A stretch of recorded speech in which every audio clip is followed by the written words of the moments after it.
are three items of equipment which we use very frequently in the experiments.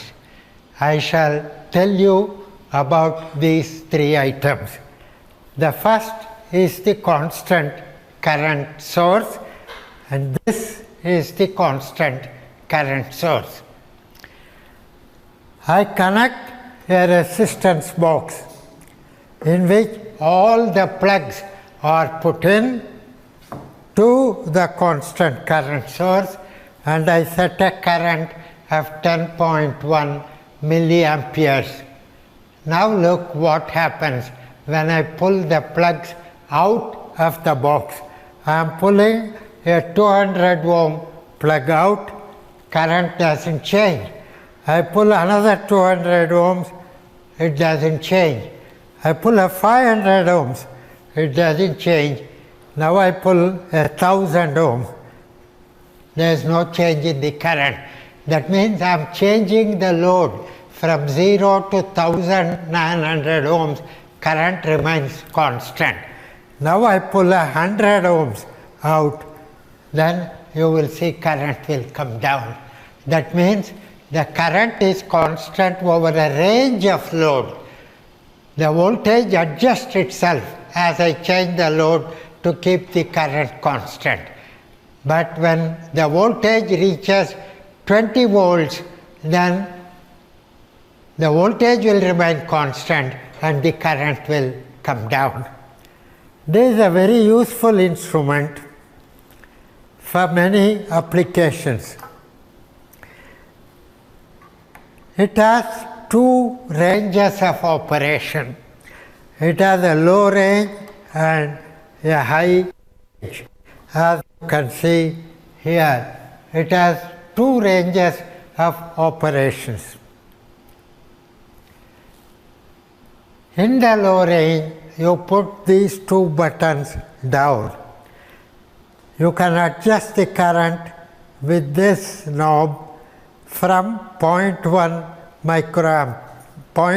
milliampere to 20 milliamperes. There is a second range, and this is the high current range. For the high current range, pull the two switches up.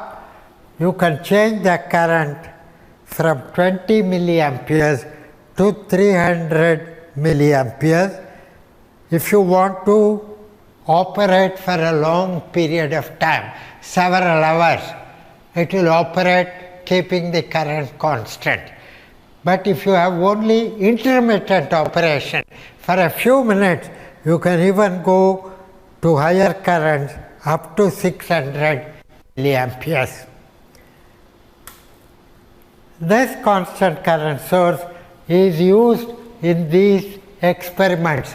In the low current mode, it is used for calibration of a silicon diode as a thermometer, for measurement of temperature coefficient of resistance of copper, for tracing the phase transition in the shape memory alloy nitinol.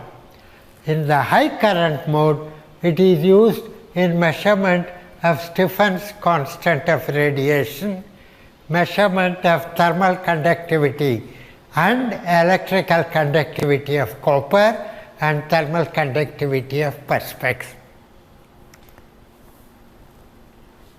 The next instrument is the DC differential amplifier. This DC differential amplifier has 4 channels, as you can see at the back. There are 4 pairs of banana terminals. Each one of them can be connected to a source of voltage.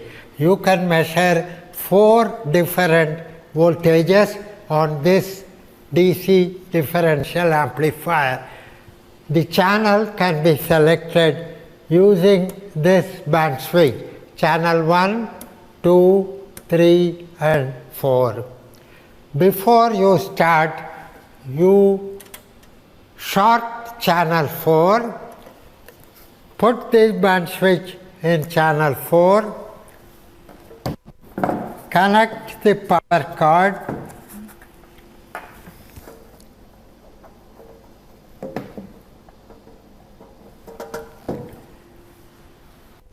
you must get a reading 0, 0, 0.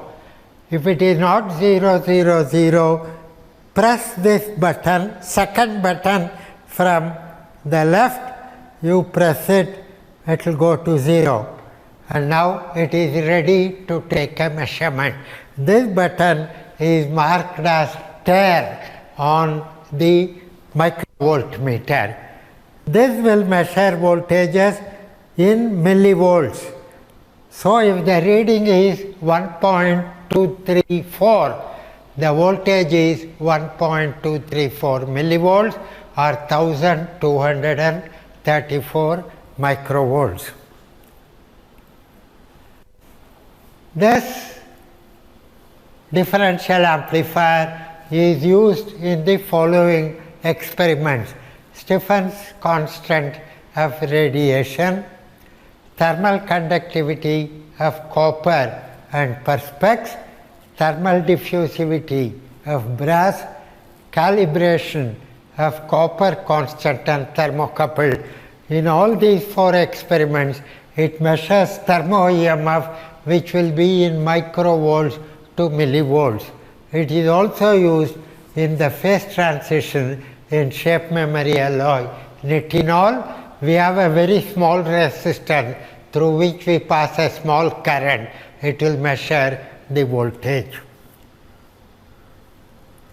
The next instrument is the signal generator. This signal generator has the main switch at the back. If I press that main switch, the signal generator is on, and on the panel meter you see the mode of operation, the waveform of the signal generator and the frequency.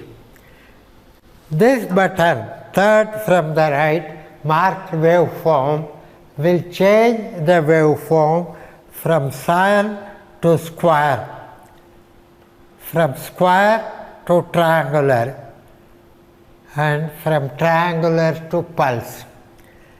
Very often we use the sine waveform, so you must adjust the waveform so that the sine waveform is indicated here. The frequency is changed by turning this knob marked frequency. Frequency has now increased to 13 kilohertz. There are also range switches. There are two range switches to change the range of frequency. Now the frequency is 13.2 kilohertz. When I press this switch, it will become 132 kilohertz. Frequency will be increased by a factor of 10 every time you press this button. If you press this button, it will be reduced by a factor of 10. The smallest frequency you can get is 2.5 hertz. From this frequency, you can go up to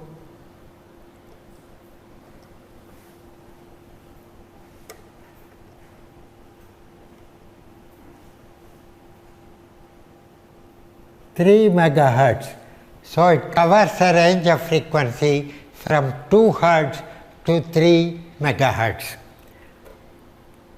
The voltage output at this frequency can also be seen if you press this button marked F/A. It is now giving an output 2.8 volts, peak to peak. What this indicates is the peak to peak voltage of the sine wave output. Normally we use a multimeter to measure AC voltages. It measures RMS voltage. The RMS voltage is V peak to peak divided by 2 root 2. So if you know peak to peak voltage, you can get the RMS voltage. This instrument also has 2 buttons here. One button is marked 20 decibels. If I press that button, the output will come down from 2.8 volts to 0.28 volts, comes down by a factor of 10. If I press the 40 decibel button, it will come down by a factor of 100. And if I press both buttons, it will come down by a factor of 1000. So this frequency generator is very useful in a large number of experiments. Young's modulus of a brass bar and rigidity modulus of a brass wire, AC experiments, passive filters, AC bridges, verification of Curie-Weiss law using a ceramic capacitor, lock-in amplifier, calibration, measurement of mutual inductance, measurement of low resistance.